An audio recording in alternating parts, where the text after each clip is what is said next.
Hello and welcome to the Home and Hope webinar, an introduction to co-developing and designing housing and early childhood education facilities.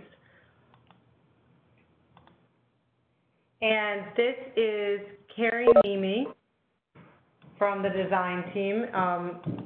And one second, I'm having a problem advancing the slide. Here we go. So yeah. Welcome. This is Carrie Nimi. I'm a program officer on the design team. It's part of the national initiatives team at Enterprise. I will be your moderator today in partnership with James Madden, a senior program director from the Pacific Northwest office. And this is a really amazing partnership that we undertook between our two teams. We hosted last year the Design Leadership Institute with the Pacific Northwest market. We actually had some of the part of that convening at one of the projects that you'll hear about today with El Centro de la Raza. And I got familiar with their Home and Hope report, and it actually really tackled some of the design challenges and ideas about creating these very unique projects. So we're honored to partner with the Pacific Northwest market on this project. And if you have questions throughout the webinar, you can use the Q&A box to send them to the moderator, and we will have a moderated Q&A section at the end of the webinar.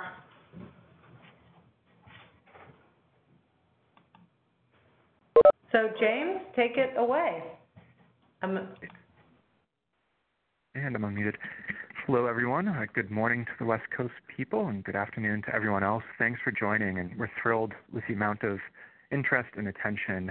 And we're going to kind of go through a little bit of why we're so excited about this topic. We think it's important, and we hope by the end that everyone will have a little bit better idea about what some of the potential benefits of doing a mixed-use development that includes an early childhood learning center with affordable housing or mixed-income housing could be, and also some good insights and strategies for managing the various challenges to actually co-creating these things together, especially the design challenges, but we've also got a lot of expertise in financing, in partnering, and in operating both housing and early learning amongst our panelists. Sorry, I'm new to the slides. All right. And I'm very excited for our panelists. We have Miguel Myiasis from El Centro de Raza here in Seattle, Washington, who are a longtime community group. They both operate early learning centers and have developed and own affordable mixed-income housing. Teresa Jordan, the director of the Children Facilities Finance for the Children's Investment Fund in Boston, Massachusetts, one of several CDFIs around the country that finance early learning centers, and one with an incredible track record. I'm excited to hear more on this. And Sally Nodell from Environmental Works here in Seattle. Sally is as insightful as an architect when it comes to early learning center design and doing it in mixed-use development as I've met. And we'll do a little bit more of kind of brief overview and then move down to the panelists' remarks, and then we will have questions. And again, you can type your questions in the box, and Carrie will bring those up. So for starters, why bother? Why does this matter? Why try to do housing and childcare together? For starters, and I think the most important thing, is it's important for children. It's good for children. Quality early learning, safe, accessible early learning has been shown in longitudinal studies to reduce wealth and racial gaps in language comprehension and numeracy, to have a lasting effect on educational attainment and to reduce negative teen outcomes, such as interactions with the criminal justice system or teen pregnancies. It's important language learning, socialization, and growing evidence that being in a quality center can prevent adverse childhood events. And above all else, this is why we do this, is because it's the right thing to do for our children. It's also the right thing to do for our families, is in the affordable housing world, in the early learning world, in the public health world, and so on. The point is to help families achieve their goals today, to be stable, to be able to do whatever they need to do for the next step, and having access to a safe, quality, affordable place for their children to go and learn and play and socialize during the day is huge for helping out that family today. And when that center is conveniently located with the place they live or in their neighborhood, nearby transit or nearby jobs or other amenities, it makes that day so much easier for everyone and really helps, particularly for lower income families who are often working many hours, unpredictable hours, and might have issues getting just physically from place to place depending on the transit system and where jobs are. The more we can make this easy for people, I think the better effect we can have on families' ability to achieve what they need to today and achieve economic mobility into the future. I also think that early learning is good for a real estate perspective and from a housing perspective. The photograph here is actually development in Boston that I was involved in, Charles U. Residences, 5 new city blocks, large mixed income, mixed tenure development with this bilingual preschool that we were lucky enough to work with and get into first floor space along the avenue. It was wonderful from a development perspective to have a mission compatible tenant and good tenant in the space. The neighborhood loved it, our own residents loved it, and it does help us achieve what we're trying to do with the rest of the development through this. And it's not easy. And so figuring out, for those of us not developing, but in the intermediary role and the CDFI role, how can we help create more capital resources and enhance coordination so that there are dollars to help build these and to underscore these partnerships to get at the benefits we see for children and for families and for the development. And I'd like to think that the affordable housing sector could be good for early learning centers, that having a mission-compatible landlord can deliver stability, a rent level that works for the business, a detail to design needs and management needs that can go above and beyond, partnerships that can really support operations. I think we'll hear a bit about this in particular from Miguel and the experience at Plaza Roberto Myiasis, as well as the experience they've had at Hirabayashi Place here in Seattle. And why do we need this? Why do we need the facilities? This is just a Washington slide, but I imagine most states are facing similar issues where to meet the promise that many of our policymakers have set out because it's the right thing to do to make quality early learning available and affordable to every family, we need far more classrooms than we have today. Even if we had the subsidies to make our early learning programs an entitlement for all qualified families, we wouldn't have the classrooms today to meet that promise. And so we have to ramp up production of early learning centers to really meet that demand. And that's happening in a backdrop in certainly in Washington and many other growing parts of the country where we're losing early learning centers, where the same displacement pressures that the housing world sees and the small business world sees are affecting early learning centers where rent goes up and they need to move, their leases aren't being renewed, perhaps the old churches or community centers that they've been housed in are being replaced for new development, or the school systems that they've been leasing space from are needing to move them because the K-12 population is growing as well and the schools need to accommodate them. So we need to grow to meet the promise to make this available to all families. We also need to grow to make up some ground that we're unfortunately losing. And all of that is why here in Enterprise's Pacific Northwest office, we've been concentrated on an initiative we call Home and Hope that is about using public and tax-exempt sites to try to create more affordable homes in early learning centers. Public sites because it's a resource that can be better leveraged in addition to tax dollars and philanthropy and the other traditional resources to develop housing and community facilities. It's a resource that we can have to lever up those dollars and have more impact. And in very high-cost cities like Seattle, Boston, D.C., San Francisco, and so on, sometimes those public and tax-exempt sites are really the only possibility for affordable housing and other mission-driven facilities that wouldn't be able to compete on the open land market. So we've been working to address policy barriers to using these sites. We've been working on trying to improve financing systems, public-private partnerships like we'll hear about from the Children's Investment Fund, and try to facilitate partnerships so that folks who are in the housing world can understand the needs of people in the early learning world and vice versa, And the designers and the center operators, the educators, the developers, the policymakers can become a little bit more facile in each other's languages and needs and concerns. So I'm hoping this webinar can deliver on that a bit today. We did publish a report last summer on this topic that was the result of a lot of conversation with people who have been involved in these types of developments before to try to draw out the lessons learned and to make it easier the next time around.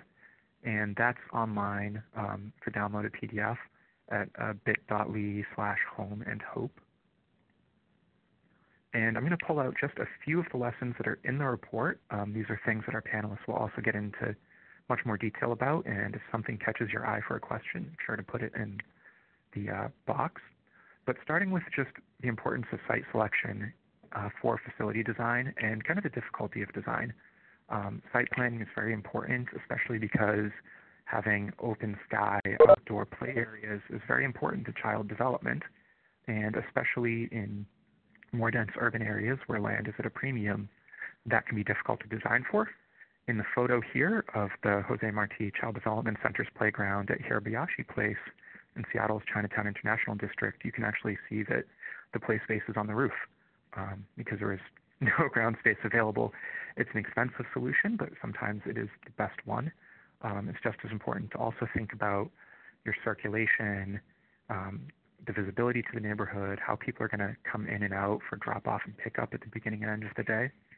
And then in these mixed-use developments, really thinking as early as possible on how you can design to share structure, share spaces, share complicated building systems, understanding that some things will need to be protected as you value engineer and design changes to meet budgets through the development process, to really understand the regulations that impact design.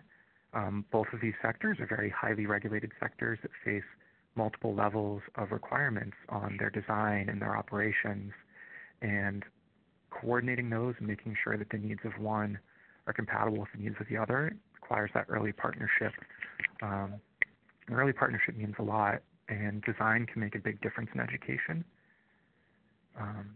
to get there. So hammering home many times over partnership, finding the right partner. Is there a developer or landlord that is the right program for your early learning center? Is there an early learning center that's right for your community? In the photo, we have Hoa Mai Preschool, which provides bilingual Vietnamese and English education in the Mount Baker neighborhood in Seattle. It's what the neighborhood needed. Are you ready to partner? Do you understand the process? Do you have the language and the understanding to negotiate a partnership agreement?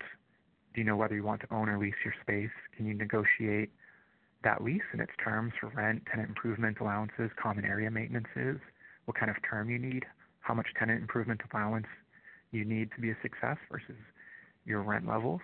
Can you negotiate the condo agreement for shared spaces and for cost responsibilities? These are really early things that can make or break a project, and we're hoping that the conversations that we have can cue up partnerships to have these in very healthy and productive ways, again, early on enough to really make a difference in the project.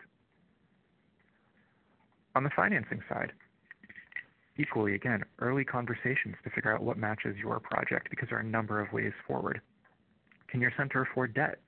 Is there enough of a mix of private pay and subsidized slots to make revenue that debt for capital finance makes sense?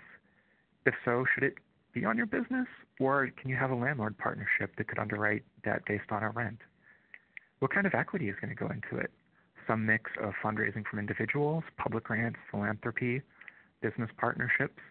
Can you take advantage of those complex tax credit programs we love in the affordable housing world, like a low-income housing tax credit equity if you're in a qualified census tract, or a new markets tax credit project if it's a large enough development? And you want to make sure you have, again, that proper understanding of all the steps for licensing and policy and regulatory challenges. They're heavy on the affordable housing side. They can be heavy on the early learning side, and it's really critical that partners on both sides understand what the other is facing, and really critically the timeline that they're facing to be a success and to deliver both on homes and on classrooms. So I'd try to keep my overview brief. There's more in that report at bit.ly/home-and-hope. But our panelists are some of the real experts in this. They've been incredibly helpful to the enterprise team as we've tried to delve into this world, and they each bring a different and overlapping dimension of their expertise in this. So we're going to run through brief presentations of introductions from Miguel, Teresa, and Sally. We'll have a little bit of moderated panel and open up for Q&A. And with that, I'm going to hand it over to Miguel. Well, good morning and good afternoon to everyone. This is Miguel Myiasis with El Centro de la Raza, which we translate as the Center for People of All Races. And we've operated here in Seattle for 46 years. We're a voice and hub for the Latino community. And we operate 43 programs, including early learning and other educational programs, housing and economic development, human services, and civil rights and social justice advocacy. And specifically, our project, Plaza Roberto Myiasis, construction ended in 2016, and that project is a community-inspired, transit-oriented development. It's a $45 million project, and it's adjacent to our building, which is a historic school building where El Centro de la Raza is housed. And it has 112 units of affordable housing, and it's a low-income tax credit project, which serves people between 30 and 60% of area median income. And in addition, it also has about 3 retail bays, about 3,100 square feet of retail with a coffee shop, Seattle Credit Union, and a taqueria, and also a beautiful plaza and cultural event space that's indoors, in addition to our Child Development Center, which was built at about $2.8 million and has 7 new early learning classrooms. So in this, throughout our organization's history, we've provided early childhood development services at El Centro, and this allowed us to expand our program.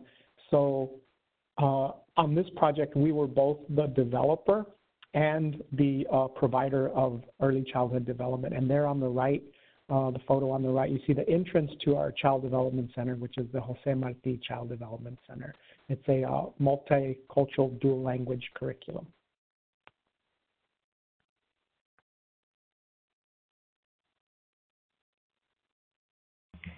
Thank you, Miguel. And we'll go on to Teresa, one moment.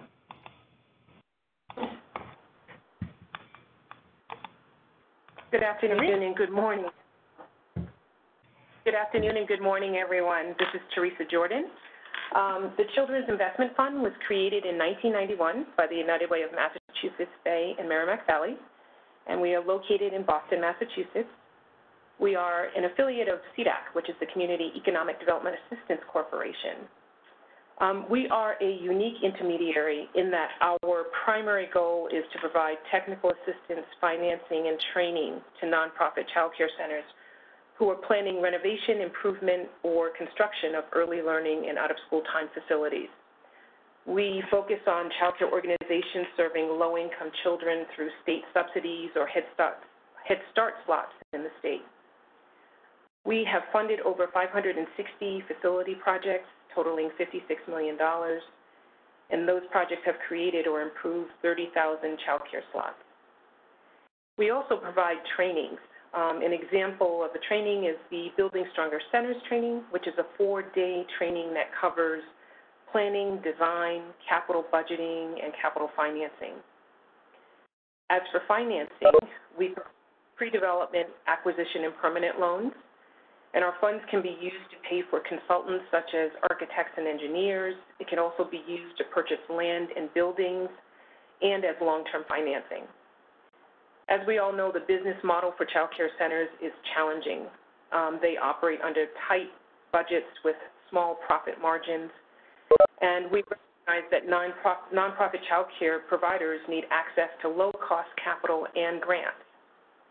We are fortunate to administer a state bond capital grant program called EEOST, which is the Early Education and Out-of-School Time Capital Fund.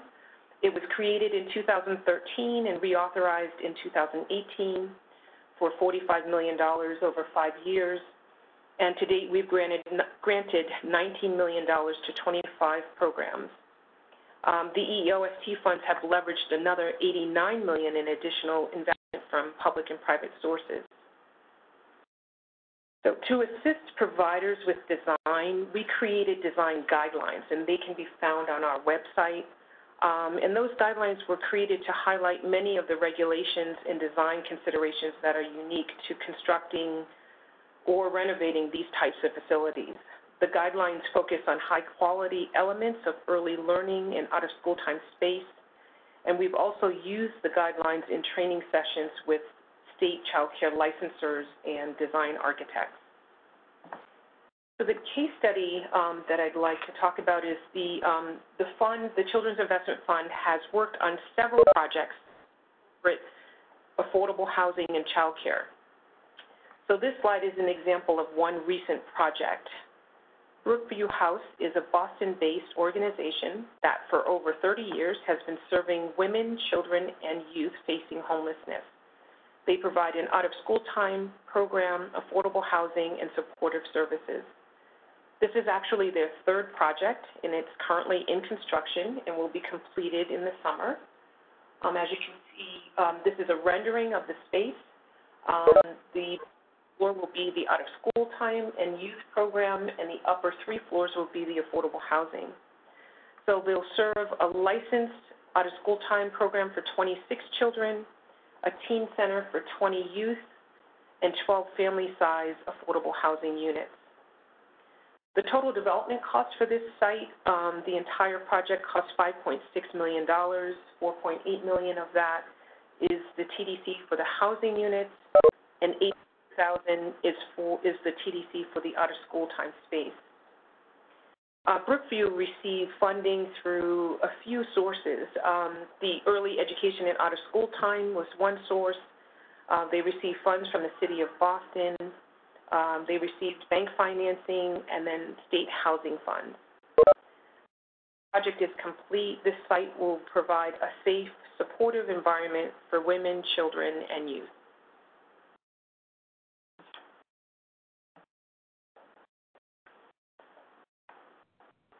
Awesome. Thank you, Teresa. And I will let Sally introduce herself. Everybody, so great to be here with you all. My name is Sally Nodell, and I'm one of the directors of architecture here at Environmental Works. We are a nonprofit community design center. There's about 30 or so across the country, and we're mission-driven in all our work. We only work with fellow nonprofit organizations, and basically our mission is to assist our fellow nonprofits in manifesting their missions, because we all have facility needs. And so all of our clients are nonprofits. We do a lot of low-income and special needs housing and community facilities, and we were founded in 1970 by some architecture students at the University of Washington. And we're going to get, I think, into more of the sort of nuts and bolts in the later portions of this webinar. So I'd like to focus a bit for now on some of the higher level things about child care centers as architectural opportunities. You know, basically, children are our future, and they're a total joy. And they really deserve the best that we can give them, and that we need to celebrate and support them in these early years and respect their really innate and unlimited capacity to learn and thrive. And so it's incumbent on all of us as providers of the built environment in order to work hard to understand, you know, what are those best environments for children. James spoke a little bit about the societal benefits of early care. Like he said, there's longitudinal studies that indicate that for every dollar that we put into early care and learning, we're saving societal costs anywhere. The numbers vary. I've read anywhere from like $10 to $18 in reduced incarceration and all the things that James spoke to briefly.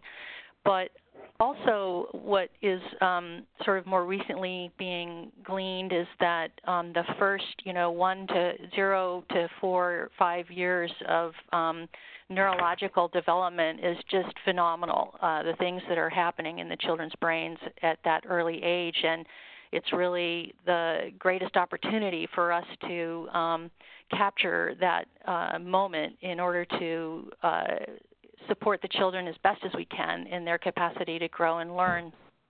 And it's kind of interesting because child care centers are a relatively new building type, which, doesn't happen all that often. So it's kind of cool to be in on the early stages of trying to figure out, what are the best environments that we can create for kids. And some of those opportunities as a designer are, the cool things are being able to think about how to design for the scale of children. Somebody that's 30 inches, 36 inches tall is experiencing the world much differently than those of us that are, 4, 5, 6 feet tall. And so thinking about it in terms of affordances, and in some of our slides, I think you might see there's, for example, a sink with a faucet deck mounted at the side of the sink, really pulling that tool forward within the reach range of the children so that we're creating opportunities for them to gain skills and advance their capacity to be independent and do things for their own. So tweaking typical installations to children's ergonomics is an interesting thing to consider. And, the other thing that does is basically tell children that this is a place for them. When you create smaller scaled spaces for children that sometimes need a place to retreat to regroup after a difficult social interaction. These are, kind of tough years in a way. Right? Feelings are hurt, and so adding lofts to classrooms where you can have a place to kind of regroup and be on your own, or climb onto the top of the loft and look at your environment from a different perspective is another kind of interesting thought. Developing housing for seniors above child care centers, a great opportunity for intergenerational interactions that are just tremendously, beneficial for both age groups. And I think we're kind of focusing a little bit here in Seattle, I think, on early care in these co-developed opportunities, but there's also school-age care that can be considered, if the family is living above in one of the apartments, it's such a great synergy to have some tutoring and homework opportunities just right there on site. And then maybe, I should have started with the challenges first and then gone to the opportunities. But at any rate, some of the challenges, licensing regulations are very rigorous, and maybe appropriately so. This is a vulnerable population, and we do need regulatory oversight and concern. But maybe right now we're in a moment when those considerations are dominating, and it's all of us need to be kind of thinking of ways of focusing on the children and moving beyond the tendency to allow the child care regulations to be predictors of design responses and successful environments for the children. Because what we really need to be doing is remembering that children are these golden opportunities, not opportunities, they're these amazing beings that are really just receptive to investigation and exploration. We need to create environments that support active learning and social learning. And like I said, investigation and exploration is really where it's at for this age, as opposed to any sort of rote learning. Spaces that really encourage and foster and promote innovation on the part of the occupants, and basically, spaces that are just pedagogically, a palace. They're just this opportunity to thrive on a particular site. So maybe I'll leave it at that, and I know we'll be getting into some of the more relevant issues particular to co-developing housing and child cares in a minute.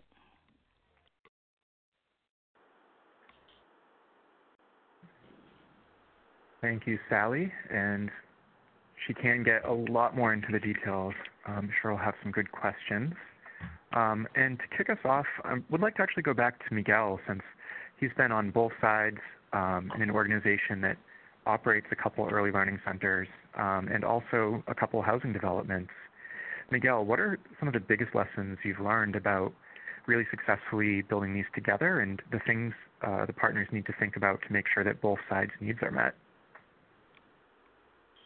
Sure. I think a couple of big lessons that we've learned through the process of these developments is how important it is on the developer side, how important it is to identify your early childhood provider partner and work together with them as early as possible in the process. It really is much better, we found, to do that as opposed to, as a developer, build a site that we think is great for early childhood and then try and fit somebody in later. If identifying a partner happens before you actually are starting the design work, and that they're at the table with the architects, with the construction team, with the developers, giving the input as to how they want to see that center come alive, it is very, very important. Also, as Sally alluded to, if your overall architectural team, making sure that either through either as the developer or having the early childhood partner bring someone in that has the experience and knowledge of developing that space for early childhood learning is something that we've seen that has an incredible benefit and will produce not only the best early childhood development center in space, but really creates the best environment overall in the development as to how your different elements, housing, early childhood, and any other elements you have are really going to coexist in the most beneficial way possible. Thanks. And picking up on that, Teresa, we hear over and over again about the importance of partnerships and partners who have some of the right experience. And Children's Investment Fund really helps people learn from their experiences and generate it. What kinds of technical assistance are you seeing necessary to make these projects a success? And how can you ensure that the right kinds of technical assistance are getting to these partners who are actually doing the projects? Sure. So providers have little experience managing real estate projects, so we provide intensive technical assistance to guide them as they hire their development teams, such as an architect, a development consultant, a fundraising consultant, and many others. We strongly encourage providers to engage consultants that have worked with childcare providers in the past and have experience designing space when looking for an architect. We also assist providers with site selection, design overview, and financing. And we also review capital and operating budgets and help providers to create a critical path that is focused on project milestones. Earlier, I mentioned the 4-day training institute that we conduct, the Building Stronger Centers training. That training is actually followed by project-specific technical assistance to providers. And then we also provide 2 half-day trainings to support providers as they move forward with their projects. Another training that we do is actually for outdoor space, and that's a day-long training called Let's Take It Outside, and it really focuses on natural play spaces. So all in all, I would say, the way that we ensure the TA sort of reaches practitioners on the ground is by, providing the hands-on, one-on-one technical assistance and then the various training sessions that we have to offer. Thank you. And Sally, on this thought of keeping the early learning providers at the design table and as early as possible, from a designer's perspective, what are some best practices to make sure that the child care provider and the developer are both actively engaged early on and they stay that way? Sure. I think, like Miguel was saying, very early partnering is really key. And I think that endeavoring to articulate as much of the goals and requirements and particulars as early as possible is really helpful. Child care centers are very particular in their design, and people should note that child care regulations are state regulations, so if you're calling or you're here from a different state, you would, of course, want to be looking those up. Evidently, Washington State has some of the most onerous or rigorous, let's say, child care licensing requirements in the country. But, for example, you must provide a certain number of square feet of usable space within the classroom for each child. So this very quickly translates into a child care operator's pro forma, because operating a child care center is not easy economically. And if you think that you're going to be able to enroll 20 preschoolers in every single classroom, that equates to a certain amount of square footage that is required to be provided in every classroom. And if somehow the housing developer doesn't really understand this collection of very particular requirements unique to child care centers, and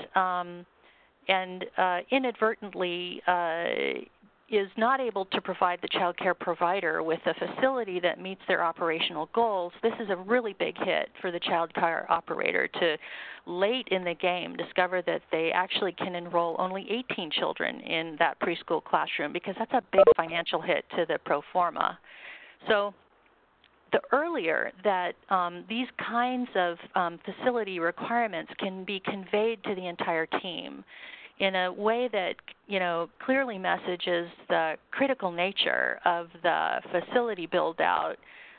There are very particular plumbing requirements around child care centers, so the number of plumbing penetrations that would have to be designed into a tensioned concrete slab under the child care center but above the parking, which is a common configuration.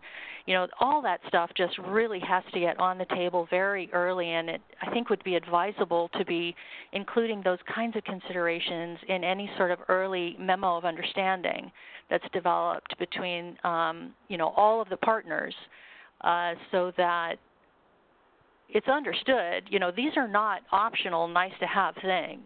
These are absolute requirements in order for that child care center to be able to operate their child care center. And I think the last thing on that would be another note that the location of the outdoor play area, which is also required in Washington State's licensing requirements, is that children have a certain amount of time outdoors at a controlled outdoor play area in the morning and in the evening.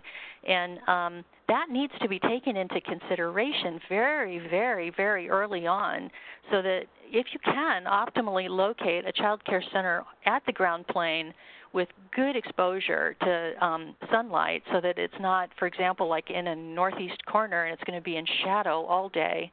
I mean, depending on the climate, of course, but a lot of times development teams do conceptual layouts that surprisingly predicate the complete massing and configuration of the development relatively quickly. So you want to get on the table with in your MOU.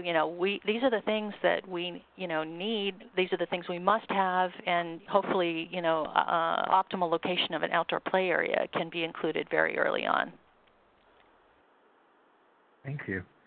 And Miguel, picking up on that, El Centro had Jose Marti had 2 early learning centers developed in the last few years with housing developments. With just your early learning hat on, were there design elements or scheduling elements that you felt you really had to make sure to advocate to your development consultants and partners on?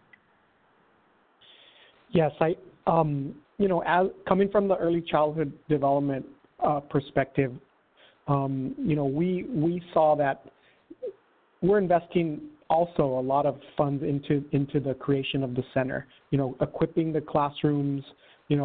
It depends on how you can be looking at anywhere from $6,000 to $15,000 per classroom, depending on how much has gone in already into TI or tenant improvements or furnitures and equipment. and also onboarding staff, training staff. So, most early childhood development centers, particularly that are serving low-income populations or nonprofits, don't have huge amounts of capital to invest. So it's very important as far as being fully enrolled when you start and begin to be able to operate a program that will help to recover that initial investment. So what's important is really the start date. And for us, we see very clearly that a September start date is very important for families. And so that meant that there's a 90-day process with our Department of Early Learning to be licensed. And that process will not start until we have a certificate of occupancy. So it's really laying out that timeline with the developer and the construction team, saying we have to have that certificate of occupancy in May in order to be able to be licensed and open our doors for parents in September. And if we miss that window, families need care for their children. They're going to go elsewhere. And starting up a center where you're not as fully enrolled or as fully enrolled as possible means can be a pretty serious economic hit on the side of the child development provider. So the construction team and the development team have to understand this as early as possible, have to understand the economics of starting on time, and really what does that mean as far as, the child care center having to start paying their rent and their bills. So really looking at setting those goals and working very hard to not miss those goals as far as certificates of occupancy and the time it takes to license so that the provider can start at the appropriate time. Thanks, Miguel. And I would add for the housing nerds in the audience who are probably thinking about delivery of low-income housing tax credits before 12/31, when you're doing this kind of project, it's the same pressure a bit earlier to get that C of O to make the early learning center work, and I think both sides understanding time pressures is really important. I had a question I'm going to put to Teresa first, and I've also seen come up in the Q&A from Josh Sellers, and have come up many times on these developments, and I think it's early enough that there may or may not be best practices yet, but Teresa, what are some strategies you've seen for allocating costs between an early learning portion of the development and the base building? Sure. So for the projects that we funded, the affordable housing and child care were existing programs operated by a single organization. So the costs for the core and shell are allocated on a pro rata share. Again, in Massachusetts and in most states in the country, there are few resources for child care facility development, right? So in the case of the case study that I went through, Brookview House, that project had two sources of funding that was used to build the school-age space, and that was bank financing and the EEOST Capital Grant Award. But I would say that it's important for two organizations partnering on affordable housing and child care to come together early. There are life safety issues that may apply to the child care center and not the housing, such as the need for, and Sally mentioned, the need for a fenced-in outdoor play area that has appropriate barriers around it if it's near a parking lot. The sprinkler systems for child care centers, that plumbing is very, very expensive to do. And another area might be the pickup and drop-off area, having adequate space for that and really being able to think through where that will be located for the child care center. And then lastly would be the security system, because having, access for parents to access the space and not just, folks from the street, that would be another concern, a life safety concern that I think would be helpful for folks to talk about early on and go through the real sort of priority issues for the child care center. And picking up on that point, Sally, from a designer standpoint, what are the design and construction elements that really have to be closely coordinated and thought about when allocating costs between the two sides? let's see. Well, certainly any land use code required parking requirements that are attributable to the child care center. And I'm sorry, could you repeat what's the direction of this question? Teresa had mentioned there are design elements that might be a shared system that you have to figure out how to handle, or might be something that you wouldn't do but for the Early Learning Center. It could be very expensive. Things that immediately pop to mind might be if they've got a kind of a full commercial kitchen, that vent might be an element, the plumbing and other MEP needs. Teresa had mentioned the outdoor space. What are the types of things that have to be designed for that a multifamily housing developer might not normally think of? Okay, thank you.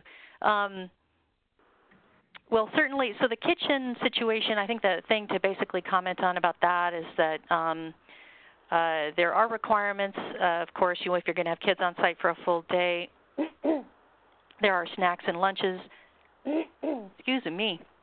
And the place where you can hit some costs is if you do intend to cook on site using any sort of oils or greases, then the Type 1 hood becomes a pretty expensive component to have to include. So most frequently we're seeing child care centers incorporate warming kitchens, in which case in at least the Seattle code and some of the Washington codes, you're allowed to install a residential type exhaust hood. But certainly a kitchen on site, hopefully a break room for the staff, if not a room where the staff can do curriculum development kind of tasks, an office or two, conference room for some confidential conversations. And then the child care center's early learning is basically broken into classrooms for basically 3 different ages. There's infants through 11 months of age, and then toddlers that are 12 months of age through 29 months of age, and then the preschoolers are the 30 months through 5 years. And each of those rooms have particular needs. In an infant room, you'll need to be including a diaper changing station and ideally a bottle prep station. There are separation requirements around those, plumbing requirements around those. And then for the toddler's age, where they're transitioning between diapering and toileting, one of the common solutions is to create an alcove, with half walls around it that includes both a diaper changing station and a little 10-inch tall rim height toilet, so that transitioning between the two functions is very easy because they're so close together. Sinks related to that, and in Washington State now, we're required to provide one toilet and one toileting sink for each of the 15 children, and then an additional classroom sink. So you can see how plumbing facilities really add up quickly. When families are arriving in the morning or getting picked up in the afternoon, you endeavor to place the separate entry for the child care center so that it's not co-located with the housing, but it's separate for better oversight and security, and that is located close to the load and unload parking spaces. City of Seattle often allows us to put those in the public right-of-way along the curb at the sidewalk, and it's just a 15-minute load and unload. Basically, parents need to obviously get out of the car and take the children into the child care center. There's key code access at the door. Office is right next to the door for good oversight. Parent walks the child to the classroom. Usually there's a sign-in function. You might be able to chat with the teacher for just a second and say, hey, Julie really wants to finish reading that book today, or had a hard morning, or whatever. So there's about 15 minutes there, and everybody's always in a rush, getting to work or whatever. So making that close and easily facilitated is always optimal. And then parking for the staff, the outdoor play area. So an outdoor play area in urban sites, I think that was one thing that we were going to try and touch on. The basic, concept is that outdoor play areas are, sure, they're a place to blow off some steam, but they're really considered they're considered a classroom. Architecture is the third classroom, how we provide these optimal environments for learning, and this applies to the outdoor play area as well. There had been a trend for a long time to install a climbing structure, and many times that's still appropriate or a good solution given the context. Basically, upper body strengthening activities is one of the primary reasons that climbing structures took hold for so long. And now we're recognizing with biophilic design that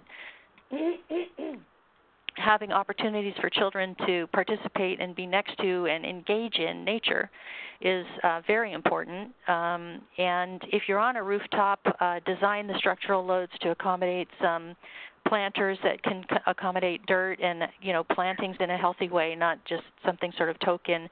If you're at the ground plane, a lot of times in urban housing over retail on the first floor types of projects, we're building out to all property lines.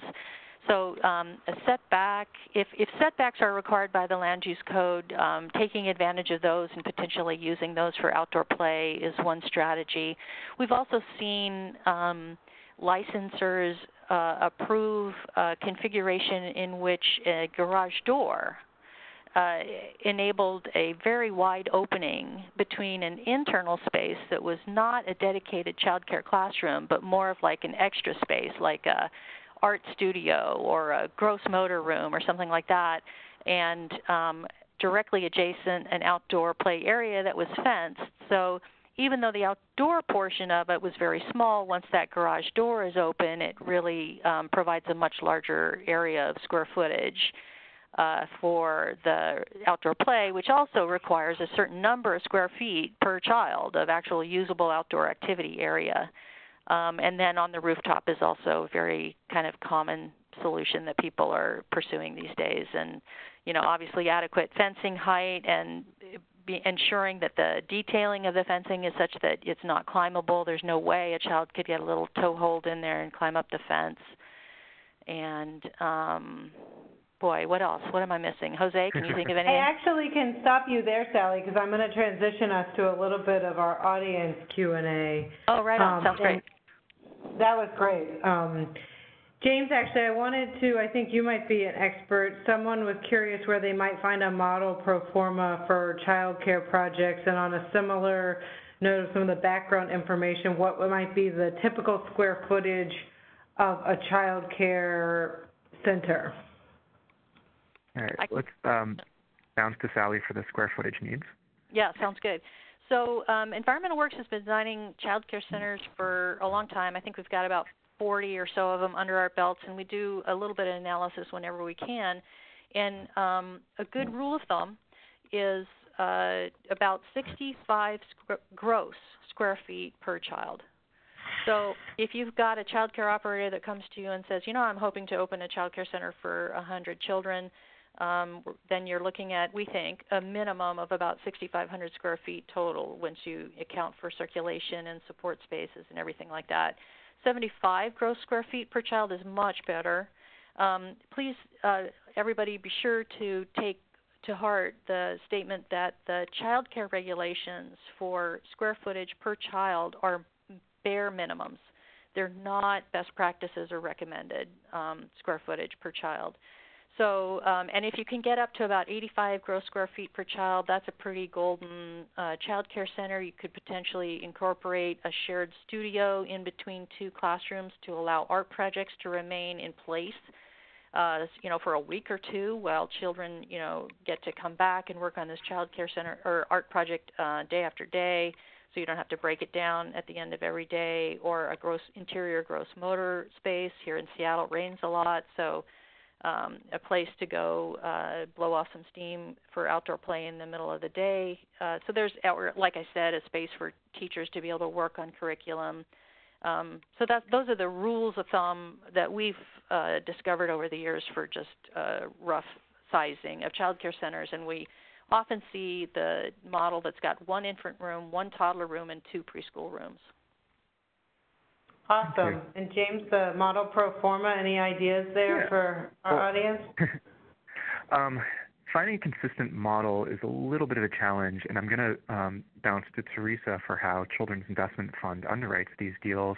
I also saw the cost question, which of course is going to vary dramatically based on where you are and whether what kind of wage rates you're using. Often if you're in something that has public dollars, especially if it has federal dollars or housing authority participation, you're going to be into Davis-Bacon wage rates.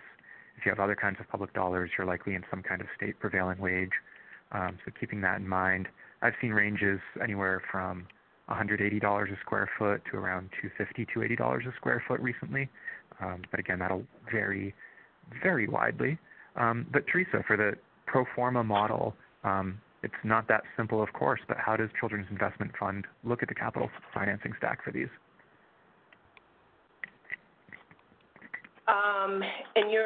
And I'm sorry, James, you're asking just for just a traditional sort of 5,000 square foot center?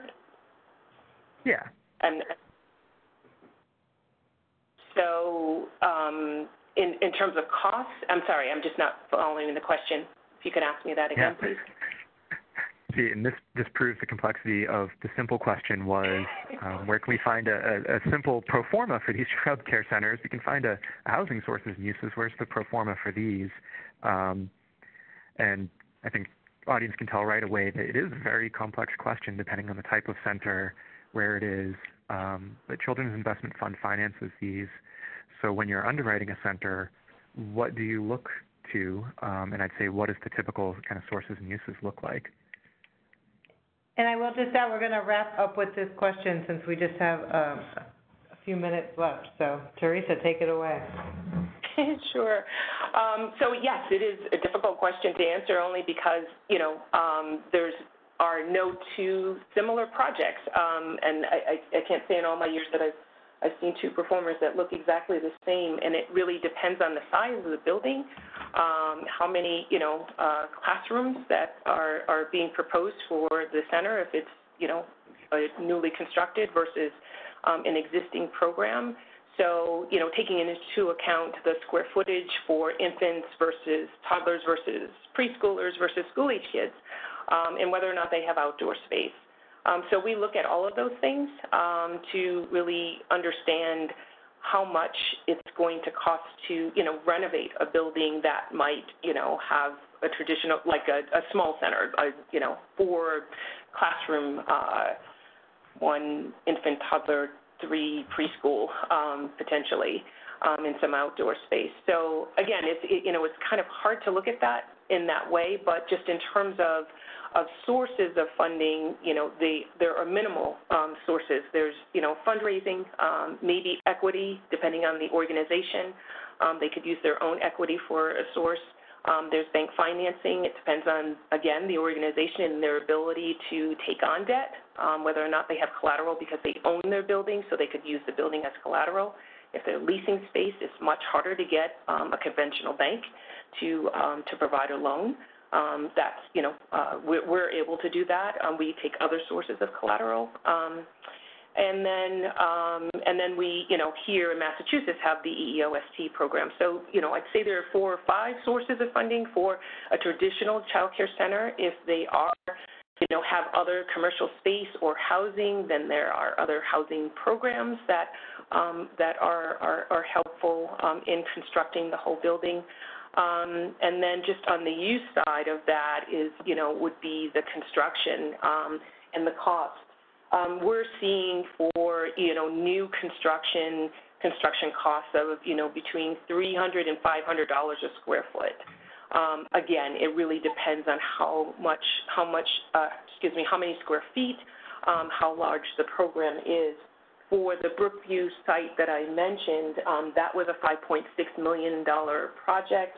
And for the housing, the cost per square foot was a little under $200 a square foot, and for the child care, the square foot cost was about $120 a square foot. So, I hate to say it depends, but it really depends. I hope that's helpful.